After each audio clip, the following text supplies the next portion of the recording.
రెండు అంశాల్లో ఇప్పుడు అసలు విషయాలు బయటపడుతున్నాయి.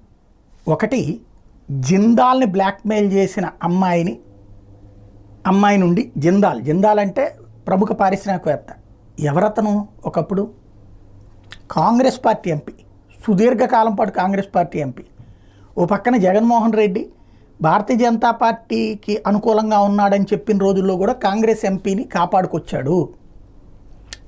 అతన్ని బ్లాక్మెయిల్ చేయడానికి ప్రయత్నించిన ఆమెని ఇక్కడ ఆపాడు అన్నటువంటిది నిన్నటి వార్తల్లో ఒకటి, సినీ నటికి సంబంధించి అన్నటువంటి. రేపో మాపో మేబీ ఇది ఎట్లా ఉందంటే ఒక సీరియల్గా దిగబోతోంది. మొట్టమొదట ఊహాతీతమైన ఒక స్టోరీ రాశారు, రెండో రోజున పేరుతో జిందాల్ పేరు రాశారు. మేబీ ఇవాళ రేపో ప్రెస్ కాన్ఫరెన్సులు రావచ్చు.